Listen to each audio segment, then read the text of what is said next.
Siapakah yang mencemarkan kampung Tualang Tiga? Bapaknya. Siapakah yang menimbulkan perselisihan dengan desa Purba? Bapaknya. Dan siapakah membunuh abangnya penghulu kampung Tualang Tiga? Bapaknya. Saleh Kamil, namanya harum kerana watak jahat dalam filem. Wataknya sentiasa garang, sikapnya selalu pemberang, lakonannya sering jahat. Pendek kata, sikap dan kelakuan itu tidak ada yang tidak kenal. Malah melalui watak-watak itulah yang membuat namanya cemerlang dalam industri perfilman Melayu. Tetapi watak itu cuma lakonannya dalam filem sahaja dan sesuai dengan peranan yang diberikan oleh pengarahnya. Sifat itu sekadar gambaran dari sebuah watak yang diperlukan untuk dia membawakannya. Tetapi sebenarnya dalam kehidupan sehari-hari, Saleh Kamil tidak begitu. Dia seorang yang lemah lembut dan sopan santun. Sifat Saleh Kamil di dalam filem dengan di luar sama sekali berbeza. Kalau dalam filem, dia sering membentak, selalu memukul, sentiasa marah-marah. Tetapi di luar filem, dia adalah lelaki yang sederhana. Apa seorang kampung ini pemalas, Kak? Tak boleh tahu urus jalan ini. Patutnya orang semacam tuan yang saja boleh mengurus jalan ini. Macam kita orang kampung, apa yang tahu?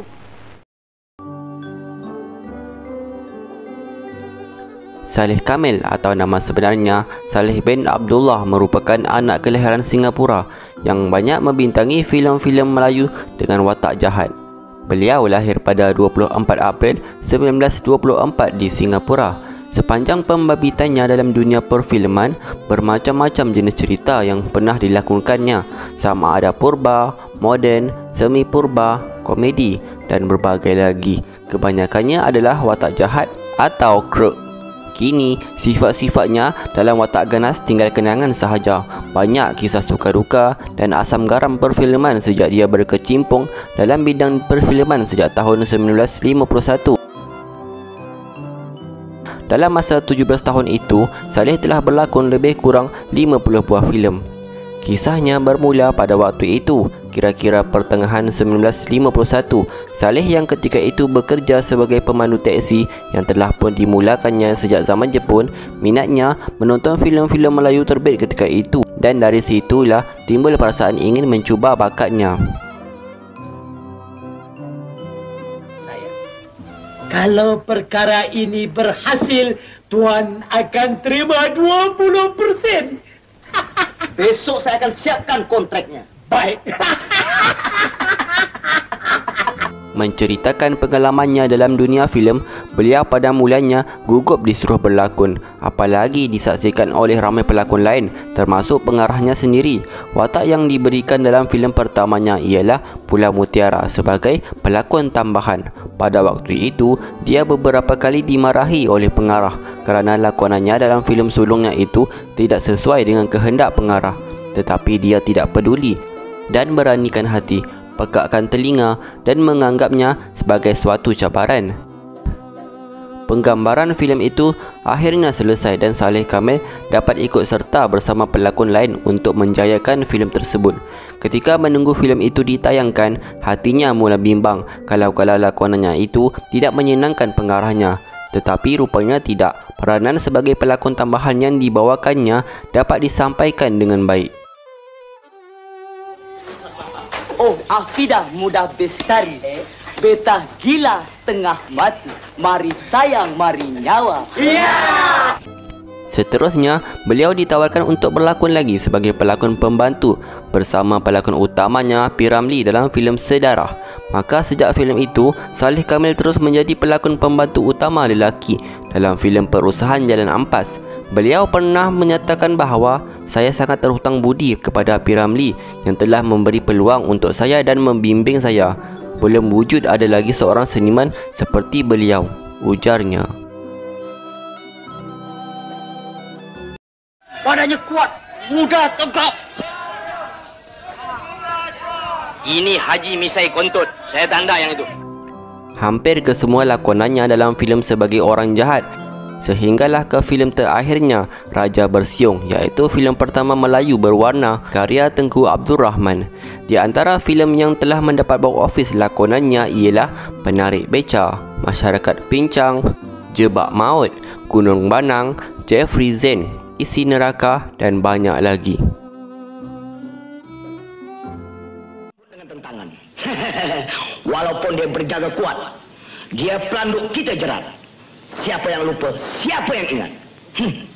Pada tahun 1952, dia dicuba memegang watak komedi dalam filem Miskin. Saya gagal membawa peranan tersebut walaupun pasangan saya ialah pelawak terkenal ketika itu. Ketika beliau mula datang ke studio Jalan Ampas dan bekerja sebagai pelakon tambahan, gaji yang diterimanya adalah sekitar RM3.50 sehari. Seterusnya pada tahun 1952, beliau memegang peranan sebagai pelakon tambahan dengan gaji RM70 sebulan. Dari usaha yang berterusan, gajinya meningkat sehingga RM700 sebulan. Manakala setelah siap sebuah filem, bonus sebanyak RM500 akan diberikan. Menurutnya, pada ketika itu para pelakon yang sudah established akan mendapat quarters di Bontek Studio. Kenderaan dan kemudahan perubatan disediakan. Bila penggambaran dibuat di luar studio, makan dan minum diberi.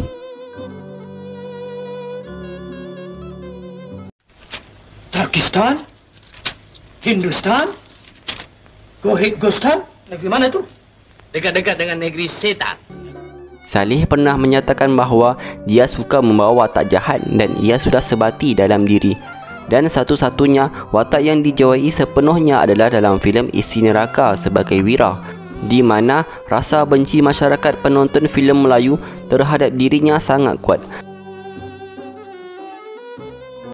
Tobat? Tobat apa? Kau nak masuk Islam bukan? Jangan sebut tentang Islam. Aku memanggil kau kemari untuk memberitahu kau supaya berhenti mengislamkan orang.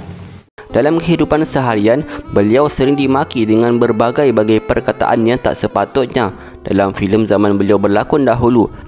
Tetapi beliau hanya tersenyum dan menerimanya dengan baik kerana yang mencaci dan memakinya itu tentu tidak menyedari hakikat ini. Kebanyakan yang mencacinya adalah wanita, terutama golongan Cina peranakan nyonya. Beliau masih ingat lagi suasana peristiwa bila dia menonton filem Isi Neraka di Pawagam Rex. Pada ketika itu, saya terdengar 4 orang wanita peranakan berbual sesama sendiri dan sesekali melepaskan pandangan ke arah saya yang duduk tidak jauh dari mereka. Tiba-tiba, salah seorang menunjuk ke arah saya dan bercakap kepada yang lain, "Ya betul, tu dia muka Yause tu." Walaupun saya dengar dengan jelas cemuhan itu, saya hanya senyum dan tetap tenang. Itu berarti lakonan saya memberikan kesan dan ia sudah menjangka perkara itu akan terjadi kerana sering melakukan watak jahat. Saya nama buang, Mister. Saya semua tahu pasal ini kampung, Mister. Saya boleh kasih tahu sama Mister mana baiknya orang, mana jahatnya orang, Mister. Menurutnya, cuma 2 kali beliau berlakon watak baik. Satu dalam filem Lela Manja sebagai ibu bapa Lela dan Manja, dan sebuah lagi filem beliau berlakon sebagai anggota polis dalam filem Anjuran Nasib. Selama 17 tahun menjadi bintang filem, Saleh Kamil telah 2 kali dianugerahkan hadiah utusan Melayu. Yang pertama lakonannya dalam filem Penarik Beca dan kedua filem Gunung Banang.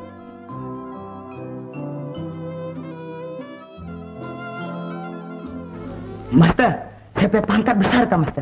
Oh, besar kok. Macam watashi. Banyak besar kok.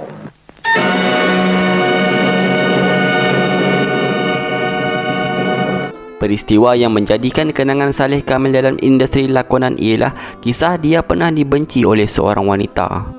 Malah, wanita tersebut menyatakan meluat dengan tindakan Saleh Kamil kerana peranan jahat dan sikap ganas dalam filem setiap lakonannya. Siapa yang tahu, wanita yang benci lakonannya itu malah akhirnya menjadi isterinya. Panggil lagi 3-4 orang kawan-kawan kau. Biar aku akan tindak tegas, teman.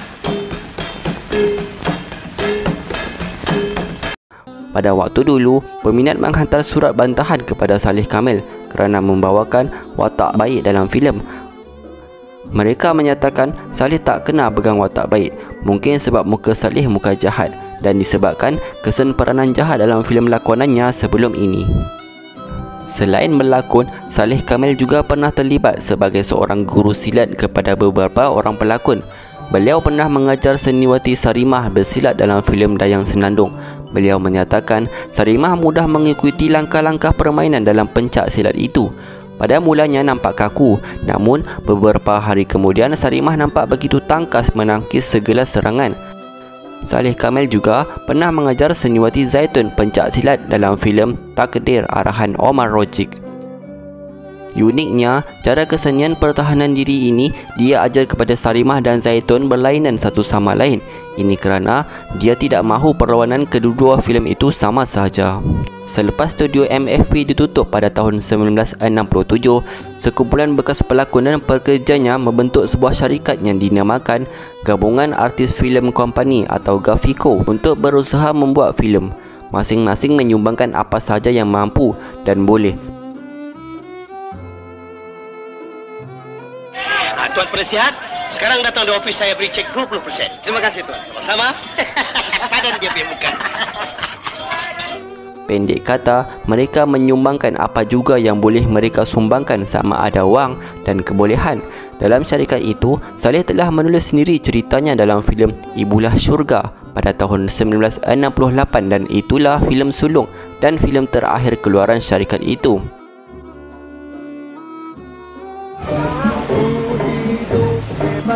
Dan datang semua aku tentang tak ada siapa melarang. Akhirnya, filem itu berjaya disiapkan sepenuhnya, namun masalah yang dihadapi ialah mencari panggung untuk tayangannya. Malangnya, syarikat itu kurang modal dan mencari pawagam untuk menayangkan filem sangatlah sukar. Mereka bertungkus lumus mencari penaja. Akhirnya, filem itu berjaya ditayangkan di pawagam Galaksi di Geylang Serai. Kesukaran itu membuatkan syarikat itu terpaksa dibubarkan. Tetapi kumpulan itu tidak patah semangat dan terus mencuba membuat filem. Kali ini mereka memohon pinjaman wang dari Malaysia untuk membuat filem di sana. Malangnya permohonan itu gagal dan rancangan itu dibatalkan. Tuan, tolong cakapkan dengan Abdul Wahab. Lepaskan saya. Nanti saya kasih 25%. Hah? Ramai rakan-rakannya berhijrah ke Malaysia dan bermain filem di sana. Dan sejak itu, Saleh terus bersara dari dunia perfilman dan menghabiskan masanya dengan anak cucunya. Kes ini yang akan memaksa Pak Cik memberi keputusan. Pilih satu antara dua. Nyawa atau uang. Kau sudah gila ya? Di akhir hayatnya, beliau menyerah hidup sebagai pemandu teksi. Walaupun ingin kembali ke dunia perfilman, tetapi hasrat itu terpaksa dipendam kerana dua sebab. Pertama ialah lakonannya yang dianggap sebagai sudah tumpul. Dan kedua, bayaran yang rendah dan terpaksa memikirkan ikatan dengan keluarga di Singapura. Saya tidak setangkas dulu kalau saya kembali ke dunia filem dan mendukung watak-watak jahat seperti dulu. Saya rasa tidak dapat membawakannya dengan berkesan. Maklumlah, umur sudah setengah abad. Walaupun beliau mendapat tawaran untuk berlakon di Malaysia, tetapi kesemuanya ditolak. Ini kerana beliau telah tawar hati kerana kegagalan rancangan hendak membuat filem di Malaysia yang dahulu. Kami akan menggunakan kekerasan, ya? Ingat, Tok. Kalau kasa yang datang, kasa yang naik. Lebih baik perkara ini dilupakan saja, Tok.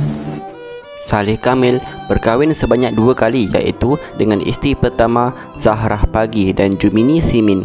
Hasil perkahwinannya dengan Allahyarham Cik Zahara dikurniakan 9 orang anak. Cik Zahara telah meninggal dunia akibat sakit dalam perut. Manakala hasil perkahwinan dengan isteri keduanya Jumini Simin turut dikurniakan 9 orang anak.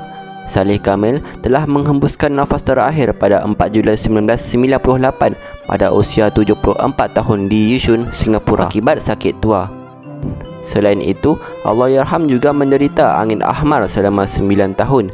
Jenazahnya telah dikebumikan di tanah perkuburan Islam Pusara Abadi Lim Chu Kang. Salah satu nasihatnya kepada pelakon muda, sentiasalah serius bila berlakon, sama ada memainkan peranan orang jahat maupun orang baik. Ingatlah, anda bukan diri anda lagi bila anda berlakon. Oleh itu, jadikan diri anda watak itu bila berada di depan kamera. Al-Fatihah. Tuan Penasihat, 20%.